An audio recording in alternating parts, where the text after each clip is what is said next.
Everyone. We are I am presenting on behalf of Group 9, and today we'll be presenting on input and output in computer organization. This presentation highlights how computers interact with the outside world through input and output devices. We'll explore I/O devices, short form for input or output devices, models, techniques, data transfer, and how synchronization happens between devices and the processor.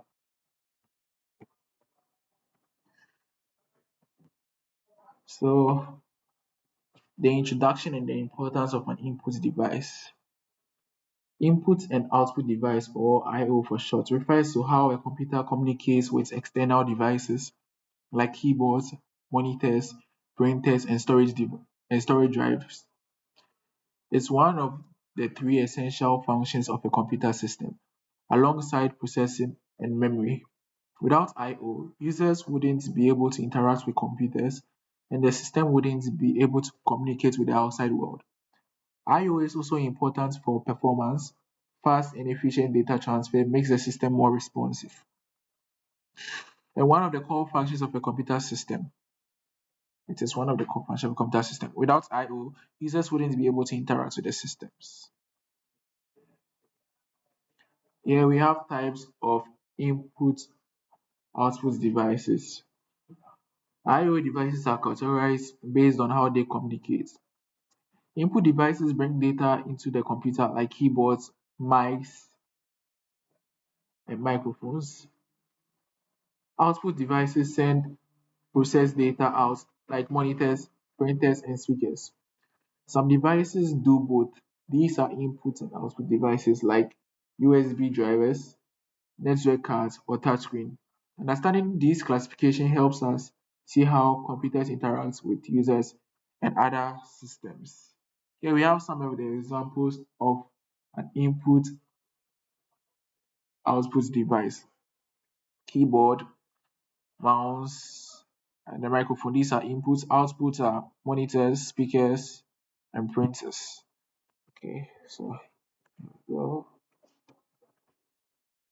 inputs, outputs, and then both, and then devices that can perform both input and output are touch screens, USB, and then ICs, which is a short form for network interface card. So moving on, we have I/O models and communication methods. An I/O model is the interface between the CPU, memory, and external devices. It manages data transfers, control signals, error checking, and device communication. There are three main ways data is transferred. In program I/O, the CPU handles everything and checks constantly. This makes it very inefficient. With interrupted driven I/O, the device notifies the CPU when it is ready, hence saving CPU time. Direct memory access, short form DMA, is the fastest. The device bypasses the CPU and transfer data directly to or from memory.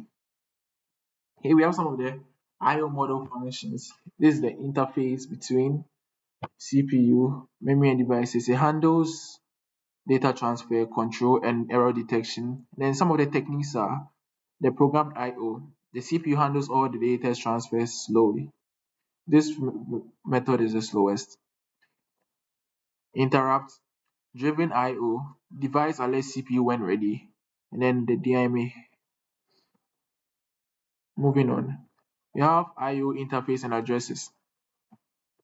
The I/O interface is a communication link between the CPU and peripheral devices using ports and buses like USB ports and data control buses. Addressing method defines how the CPU access each device. In memory, I/O devices are assigned memory addresses so standard memory instructions can be used. In isolated I/O devices have their own separate address space and use special instructions. Each method has its own use depending on how the system design and hardware requirements are. So here we have transfer and synchronization. Data is transferred in two main modes. Synchronous I/O use a fixed clock signal to time data transfer. Asynchronous I/O is more flexible. Data is transferred only when ready, without a constant clock. Because CPUs and devices work at different speeds, synchronization is important. Handshaking is like a two-way confirmation. Buffering uses temporary memory to match fast CPUs and slow devices. Polling or interrupts helps coordinate when data should be moved. And here we have it summarized. And here's a diagram of simple I/O architecture. This diagram shows a basic view of how I/O works in a computer. The CPU connects to memory and devices through the I/O model. Data can flow from CPU to the I/O model and then to the device, or directly from the device to memory using DMA, which is direct memory access. This visual helps understand how all components, CPU, memory, and devices work together in a system. You can see. In conclusion, I/O enables interaction between the computer and external devices. We covered the I/O model devices, transfer methods like program I/O, interrupts, and DMA. We also looked at addressing methods, data transfer modes, and how synchronization helps prevent data loss. In short, I/O is what connects the processor's digital world with the physical world we interact with. Thank you for your attention. We are happy to take any questions. Thank you. Feel free to reach out for any questions.